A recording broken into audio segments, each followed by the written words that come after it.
ಆತ್ಮೀಯ ಶಿಕ್ಷಕರೇ ನಮಸ್ಕಾರ. ಈ ಒಂದು ವಿಡಿಯೋದಲ್ಲಿ ನಾನು ಸ್ಪೋರ್ಟ್ಸ್ಗೆ ಮಕ್ಕಳನ್ನು ಯಾವ ರೀತಿ ರಿಜಿಸ್ಟ್ರೇಷನ್ ಮಾಡೋದು ಅಂತಕ್ಕಂಥದ್ದನ್ನು ಸಂಪೂರ್ಣವಾಗಿ ತಿಳಿಸ್ಕೊಡ್ತೀನಿ. ಯಾರೂ ನಮ್ಮ ಚಾನಲ್ನ ಸಬ್ಸ್ಕ್ರೈಬ್ ಮಾಡಿಲ್ಲ, ಈಗಲೇ ಸಬ್ಸ್ಕ್ರೈಬನ್ನು ಮಾಡಿಕೊಳ್ಳಿ. ಮೊದಲಿಗೆ ನಿಮ್ಮ ಗೂಗಲನ್ನು ಓಪನ್ ಮಾಡಿಕೊಳ್ಳಿ.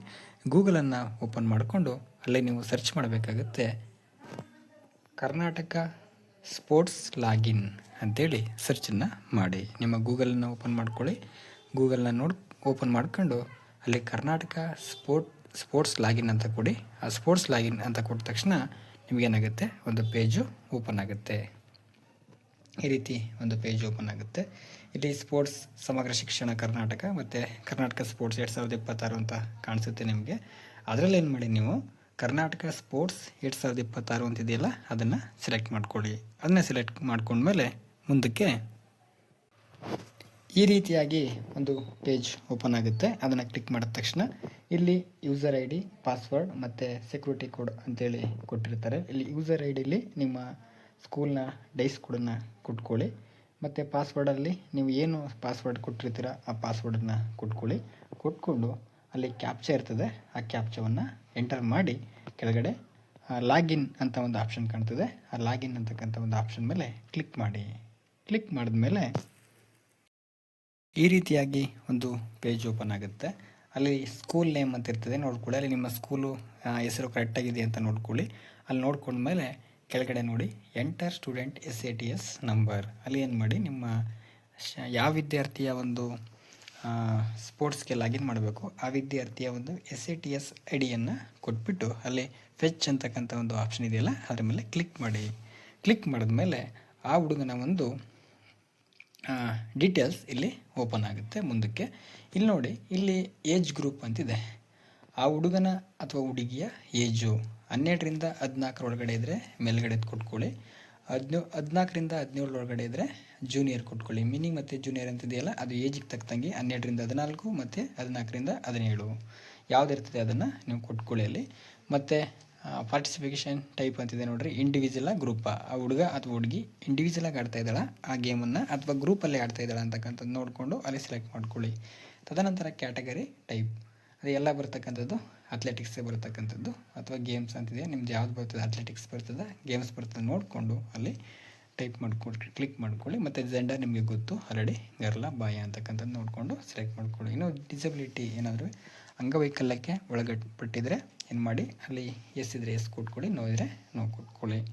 ಇನ್ನು ಅಥ್ಲೆಟಿಕ್ಸ್ ಮತ್ತು ಗೇಮ್ಸ್ ಅಂತ ಕೊಟ್ಟಿದೆ ನೋಡಿರಿ, ಅಲ್ಲಿ ಯಾವುದು ಅದ್ರ ಮೇಲೆ ಕ್ಲಿಕ್ ಮಾಡಿದ್ರೆ ಹಲವಾರು ಗೇಮ್ಸ್ಗಳು ಬರ್ತದೆ. ಅದರಲ್ಲಿ ಆ ಹುಡುಗ ಯಾವ ಒಂದು ಗೇಮ್ಸಲ್ಲಿ ಆಟ ಆಡ್ತಿದ್ದಾನೆ ಅಂತಕ್ಕಂಥದ್ದನ್ನು ನೋಡಿಕೊಂಡು ನೀವು ಅಲ್ಲಿ ಕ್ಲಿಕ್ ಮಾಡ್ಕೊಳ್ಳಿ. ಅಲ್ಲಿ ಸಬ್ ಕ್ಯಾಟಗರಿ ಬೇಕು ಅಂದರೆ ಹಾಕೋಬೋದು, ಇಲ್ಲಾಂದರೆ ಅದನ್ನು ಬಿಟ್ಬಿಟ್ಟು ಏನು ಮಾಡಿ, ಇಲ್ಲಿ ವ್ಯೂ ಅಂತಕ್ಕಂಥ ಒಂದು ಆಪ್ಷನ್ ಕಾಣ್ತದೆ. ಆ ವ್ಯೂ ಮೇಲೆ ನೀವೇನು ಮಾಡಬೇಕಾಗುತ್ತೆ, ಕ್ಲಿಕ್ಕನ್ನು ಮಾಡಬೇಕಾಗುತ್ತೆ. ಕ್ಲಿಕ್ ಮಾಡಿದ್ಮೇಲೆ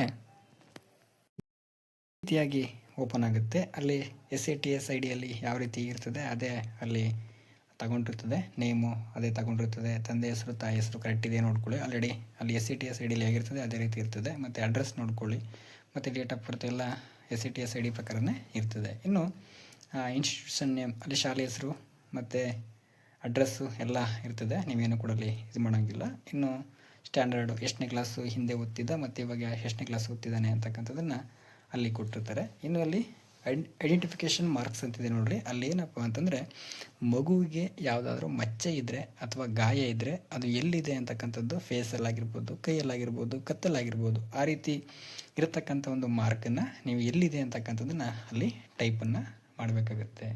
ಇನ್ನು ಟ್ರ್ಯಾಕ್ ಶೂಟ್ ಸೈಜು, ಆ ಹುಡುಗನ ಒಂದು ಬಟ್ಟೆಯ ಸೈಜು ಎಷ್ಟಿದೆ, 26ರಿಂದ 50 ಇರ್ತದೆ. ಆದರೆ ಯಾವುದಾಗುತ್ತೆ ಆ ಸೈಜನ್ನು ನೀವು ಟೈಪ್ ಮಾಡಿ, 30, 20, 25 ಯಾವುದಿರ್ತದೆ ಅದನ್ನು ಅಲ್ಲಿ ಟೈಪ್ ಮಾಡಬೇಕಾಗುತ್ತೆ. ಇನ್ನು ಶೂ ಸೈಜು, ಆ ವಿದ್ಯಾರ್ಥಿಯ ಒಂದು ಶೂವಿನ ಸೈಜ್ ಎಷ್ಟಿರ್ತದೆ ಅದನ್ನು ಟೈಪ್ ಮಾಡಿ. ಟೈಪ್ ಮಾಡಿದ್ಮೇಲೆ ಇಲ್ಲಿ ನೋಡ್ಬೋದು ನೀವು ಅಪ್ಲೋಡ್ ಫೋಟೋ ಅಂತಿದೆ ನೋಡಿರಿ, ಇಲ್ಲಿ ಏನು ಮಾಡಬೇಕು, ಚೂಸ್ ಫೈಲ್ ಅಂತಿದೆಯಲ್ಲ ಅದ್ರ ಮೇಲೆ ಕ್ಲಿಕ್ ಮಾಡಿ. ಕ್ಲಿಕ್ ಮಾಡಿಬಿಟ್ಟು ಏನು ಮಾಡಬೇಕು, ಫೈಲನ್ನು ಅಪ್ಡೇಟ್ ಮಾಡಬೇಕು. ಅಂದರೆ ಫೋಟೋವನ್ನು, ಆ ಫೋಟೋ 50 KB ಒಳಗಡೆ ಇರಬೇಕು. 50 KB ಮೇಲ್ಗಡೆ ಇದ್ದರೆ ತಗೊಳ್ಳೋದಿಲ್ಲ. 50 KB ಒಳಗಡೆ ನೀವೇನು ಮಾಡಿ ಫೋಟೋನ ಮಾಡ್ಕೊಳ್ಳಿ. ಮತ್ತು ಸಿಗ್ನೇಚರನ್ನು ಕೂಡ ಸೇಮ್ ಅದೇ ರೀತಿ 50 KB ಒಳಗಡೆ ಮಾಡ್ಕೊಳ್ಳಿ. ನೀವೇನಾದ್ರೂ KBಯಲ್ಲಿ ಕನ್ವರ್ಟ್ ಮಾಡ್ಕೊಳ್ಳೋದು ಗೊತ್ತಿಲ್ಲ ಅಂತಂದರೆ ನೀವು ನನಗೆ ಒಂದು ಕಮೆಂಟನ್ನು ಹಾಕಿ, ನಾನು KBಯನ್ನು ಯಾವ ರೀತಿ ಕನ್ವರ್ಟ್ ಮಾಡ್ಕೊಳ್ಳೋದು ಅಂತಕ್ಕಂಥಕ್ಕೆ ಒಂದು ಸಪ್ರೇಟಾಗಿ ವಿಡಿಯೋನ ಮಾಡ್ತೀನಿ. ಇರಲಿ.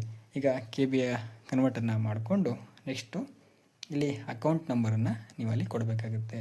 ಹುಡುಗನ ಒಂದು ಅಕೌಂಟ್ ನಂಬರು ಮತ್ತು IFSC ಕೋಡು ಮತ್ತು ಅವೆರಡು ಕೊಟ್ಟರೆ ಸಾಕು. ಅಕೌಂಟ್ ನಂಬರು ಮತ್ತು IFSC ಕೊಟ್ಟರೆ ಅದೇನು ಮಾಡ್ತದೆ, ಬ್ಯಾಂಕ್ ನೇಮನ್ನು ತಗೊಳ್ತದೆ.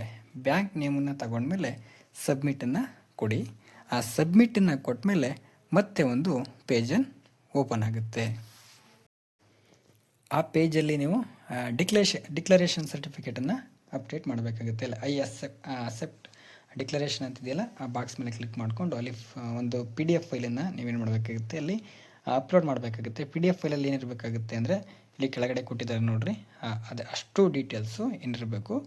ಮಗು ಬರೆದು ಮತ್ತು ಅಥವಾ ಪ್ರಿಂಟನ್ನು ತಗೊಂಡು ಅಲ್ಲಿ ಅವರ ತಂದೆ ತಾಯಿಯ ಒಂದು ಸೈನ್ನ ಮಾಡಿಸಿ ಆ ಒಂದು PDF ನೀವೇನು ಮಾಡಬೇಕು, ಇಲ್ಲಿ ಅಪ್ಡೇಟನ್ನು ಮಾಡಿ, ಅಂದರೆ ಚೂಸ್ ಫೈಲ್ ಕೊಟ್ಟು ಅಪ್ಡೇಟನ್ನು ಮಾಡಿ, ತದನಂತರ ಏನು ಮಾಡಬೇಕು, ಇಲ್ಲಿ ಅಪ್ಲೋಡ್ ಫೈಲ್ ಅಂತಿದೆ ನೋಡಿರಿ, ಅಪ್ಲೋಡನ್ನು ಮಾಡಿ ಅಲ್ಲಿ ಸಬ್ಮಿಟ್ ಅಂತ ಆಪ್ಷನಿಗೆ ಕಾಣ್ತಿಲ್ಲ. ಕಾರಣ ಏನಪ್ಪ ಅಂದರೆ ಅಪ್ಲೋಡ್ ಇನ್ನೂ ಮಾಡಿಲ್ಲ. ಆ ಒಂದು ಕಾಪಿಯನ್ನು, ಅಂದರೆ ಇಲ್ಲಿ ಕೊಟ್ಟಿದ್ದಾರೆ ನೋಡಿರಿ, ನನ್ನ ಮಗ ಸಂಜಯನ್ ಈ ಕೆಳಗಿನ ಸ್ಪರ್ಧೆಯಲ್ಲಿ ಈ ರೀತಿ ನೀವು ಟೈಪ್ ಮಾಡಿಸಿ ಅವರ ತಂದೆ ಕೈಲಿ ಅಥವಾ ತಾಯಿ ಕೈಲಿ ಪೋಷಕರ ಕೈಲಿ ಸೈನ್ನ ಮಾಡಿಸಿ ಇಲ್ಲಿ ಅಪ್ಲೋಡನ್ನು ಕೊಟ್ಟು, ಅಪ್ಲೋಡ್ ಕೊಟ್ಟ ಮೇಲೆ ಸಬ್ಮಿಟನ್ನು ಕೊಡಬೇಕು. ಅಲ್ಲಿ ಸಬ್ಮಿಟನ್ನು ಕೊಟ್ಟಾಗ ಏನಾಗುತ್ತೆ, ಮಗುವಿನ ಒಂದು ಡೀಟೇಲ್ಸ್ ಅಲ್ಲಿ ಸಬ್ಮಿಟ್ ಆಗುತ್ತೆ. ಇಷ್ಟು ಸ್ಪೋರ್ಟ್ಸ್ಗೆ ಸಂಬಂಧಪಟ್ಟಂತೆ ಯಾವ ರೀತಿಯಾಗಿ ಆನ್ಲೈನಲ್ಲಿ ರಿಜಿಸ್ಟ್ರೇಷನ್ ಮಾಡೋದು ಅಂತಕ್ಕಂಥ ಒಂದು ವಿಚಾರ ಆಯಿತು. ಇನ್ನು ಮುಂದಿನ ವಿಡಿಯೋದಲ್ಲಿ ಮತ್ತೊಂದು ವಿಷಯದ ಬಗ್ಗೆ ತಿಳ್ಕೊಳ್ಳೋಣ ಅಂತ ಹೇಳ್ತಾ ಈ ವಿಡಿಯೋನ ಇಲ್ಲಿಗೆ ಮುಗಿಸ್ತಾ ಇದ್ದೇನೆ. ಧನ್ಯವಾದಗಳು.